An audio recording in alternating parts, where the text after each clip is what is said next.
Dhyamagyanatmirandhasya Gyananjana Shalakaya Chakshurimilitam Yena Tasmai Shri Gurave Namaha.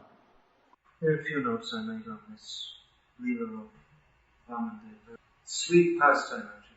How Lord cheated. Brahma cheated. There are very many interesting, in every pastime. It's very interesting that he said, well, you're very foolish, you only want 3 steps of land, I can give you so much. And Lord Vamana says, well, you know, we're Brahmins, we shouldn't be greedy, we shouldn't take more than we need. And he preaches all this thing about we just Brahmins, we should be just take a little bit, and then he just takes everything.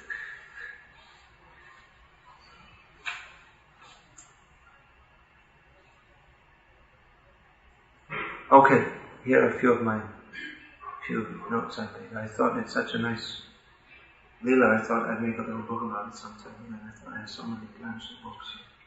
I'm just thinking about it. They hardly happen. So here are a few points. The demons were militaristic people. They're always thinking of fighting.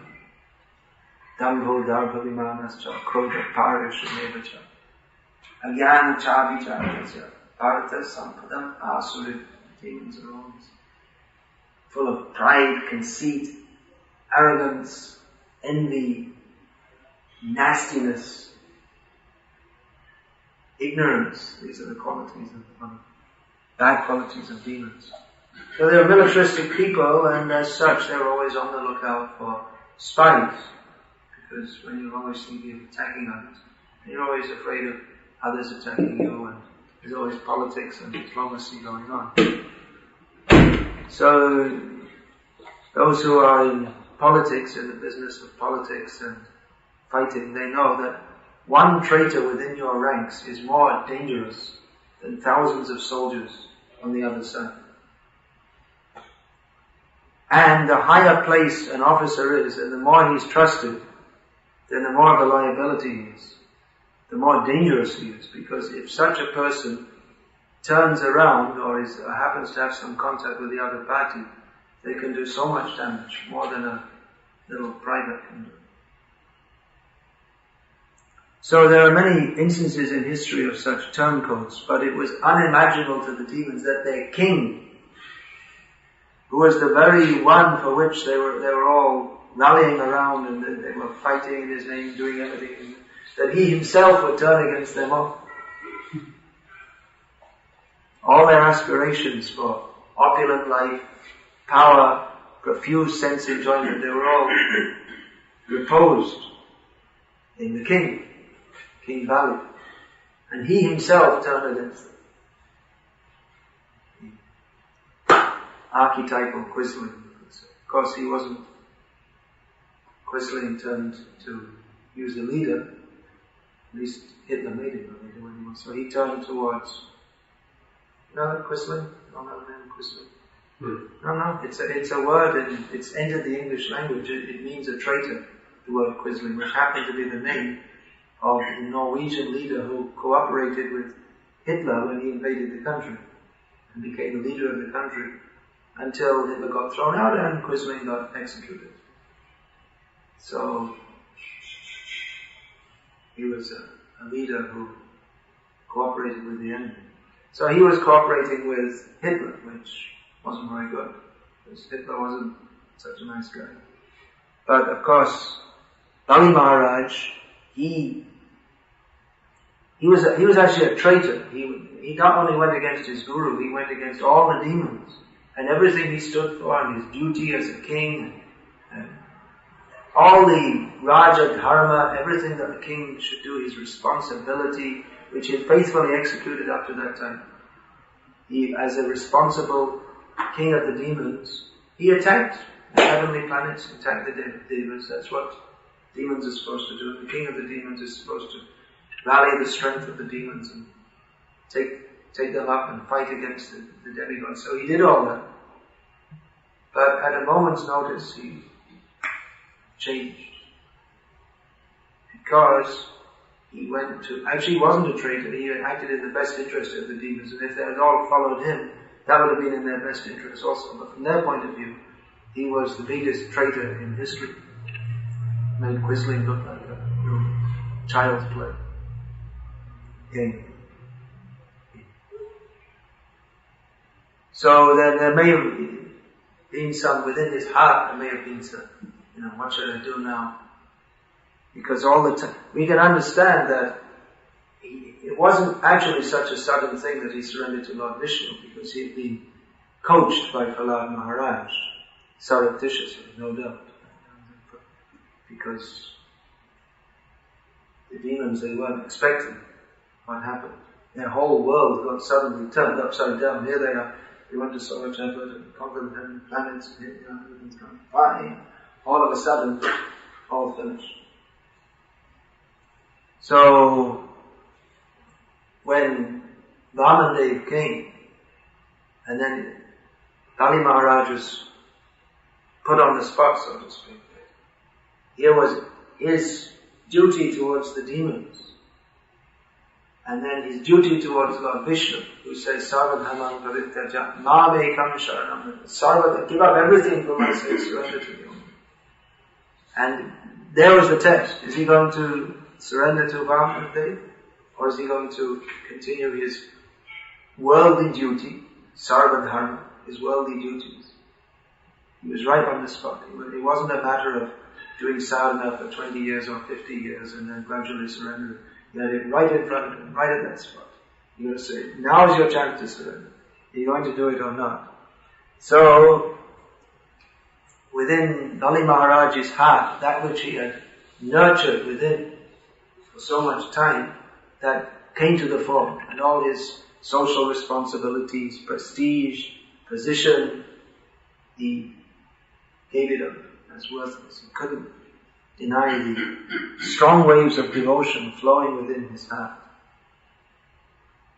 This is not very, it's not in order. I'm just going over some different points here. So there have been many great kings in history, but hardly any could even aspire for what Bali Maharaj actually achieved. We find that Napoleon, he was very ambitious. Hitler, very ambitious. So Hitler was aspiring to conquer all of Europe. He wasn't able to do it. But they couldn't even dream of conquering the whole universe. But what they aspired to was they couldn't achieve. But that, even to conquer over all of Europe, that was insignificant in comparison to what Bali Maharaj actually achieved, namely the overlordship of the whole universe. Hiranyakashipu had conquered over the universe, and Prahlad had inherited the throne. And then the son of Prahlad was Virochan, and the son of Virochan was Bali Maharaj. So it appears that along the line, it's not stated clearly, along the line either Prahlad or Virochan lost the throne because Hiranyakashipu had the whole universe, and then Prahlad was made the king, or maybe at that time Indra was put back in this position. It's quite likely also.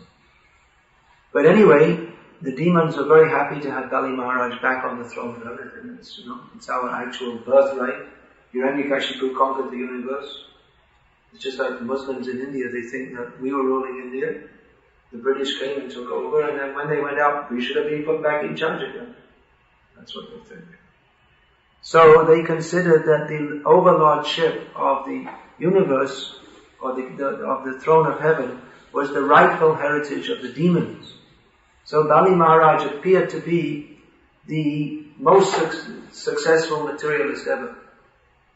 No materialist could, Bill Gates or King of Brunei or whoever all these rich guys are. They're just like little beggars compared to Bali Maharaj. But despite all these things, Bali Maharaj remained dissatisfied, even in the midst of undreamt of opulence. Hiranyakashipu had also been dissatisfied in the same situation, but for a different reason. Hiranyakashipu was dissatisfied with the overlordship of the universe because he was a demon who desired sense gratification, and sense gratification doesn't bring satisfaction.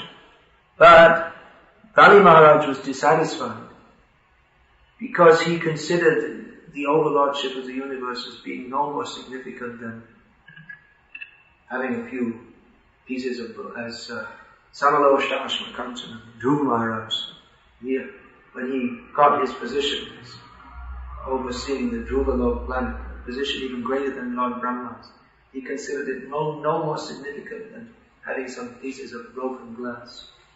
So, Bali Maharaj was similarly dissatisfied because he had no interest actually in material opulence. As a matter of duty, he had secured it for the demons, but he had heard from Prahlad Maharaj what is the actual goal of life. Nate vidu svatagatim Vishnu. The materialistic people don't know that the goal of life is Vishnu, but Bali Maharaj did. He had heard from Prahlad Maharaj, Shravanam Kirtanam Vishnu Smaranam Padasevanam Arjanam Vandanam Dasya Sakyam Atma Nivedanam. So this is what he desired in his heart of hearts. He desired Atma Nivedanam, to surrender everything to the Lord, and the Lord came and gave him the opportunity to surrender everything. Now, if we have to surrender everything, what do we have to surrender? A pair of shoes, a dory or something. Bali Maharaj owned the whole universe. It wasn't possible that Bali Maharaj could have surrendered everything just on the spur of the moment unless he had been cultivating bhakti within his heart. Nor would Vamana have approached a person to give him so much mercy unless he was a devotee. If he was just any old demon kid, then Vishnu would have come in another form and killed him. That's all. But because he was a devotee, he came to give him so much mercy. Although he appeared to everyone to be a demon, Vamandev as Lord Vishnu as the super soul in everyone's heart, knew what his actual heart's desire was and reciprocated with him accordingly. Now we can compare Bali Maharaj with Prahlad Maharaj, who had been born in a demon's family, but from the very beginning of his life he rebelled and openly declared his Vishnu Bhakti. But Bali Maharaj was more careful. He was also a devotee raised in a family of demons. But he maintained the appearance of being a demon to the extent of conquering the heavenly planets and expelling the demigods from there.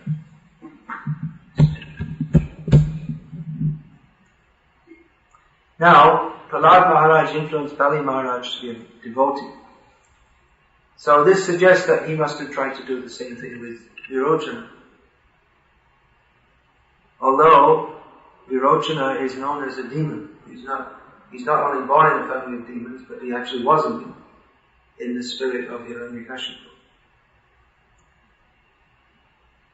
So, how is that?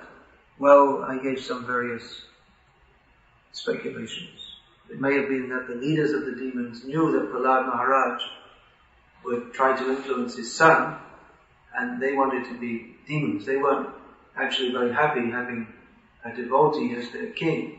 So they must have been very careful that Virochana didn't get influenced by his father.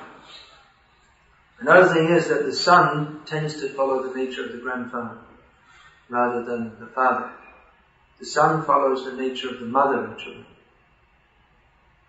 So in this way he will tend to follow the nature of even the maternal grandfather, because the father's nature goes towards the daughter, so he would be more likely to have followed him his character would be more like that of his maternal grandfather. I don't know how that is.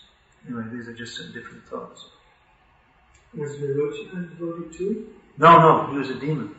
Prahlad didn't have any influence. Yeah. I was just trying to speculate on, or try to understand why that is. He was also killed, actually. But I found it in the Purana somewhere. I can't remember just now. That, another thing, it may be that, that point, that Virochana was not interested in devotional instruction, having been born with a demoniac nature. In the Bhagavad Gita, that verse I was quoting, Krodam Parishanicha, Yana Chabhijatasya. In this two verses, Krishna says that certain persons are born with demoniac tendency or devotional tendency. So certain persons are born with a very strong demoniac tendency. Some persons are born with a very strong devotional tendency.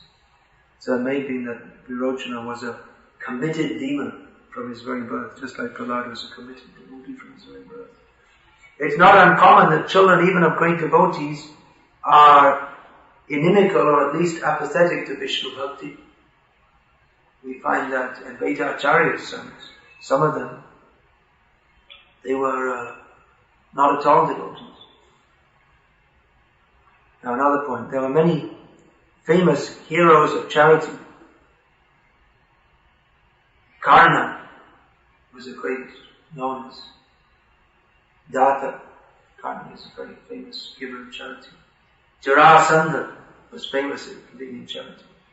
But Bali Maharaj was different because his giving in charity was not from the karma, not based on the karma kanda section of the Vedas that he will get. Mostly the kings who gave in charity, well, one reason they did was as a duty. It's the duty of kings to give in charity. Another was that the kings, they will get good karma in future by doing so. Another is it brings them great fame.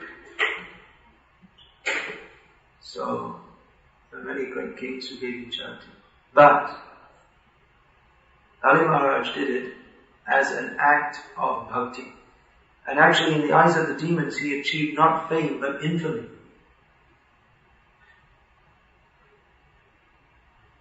Anyway, there are many points, but we were going to have a little meeting and it looks like devotees are melting away, and in the long run it may be more important. Maybe we go through this. Anyway,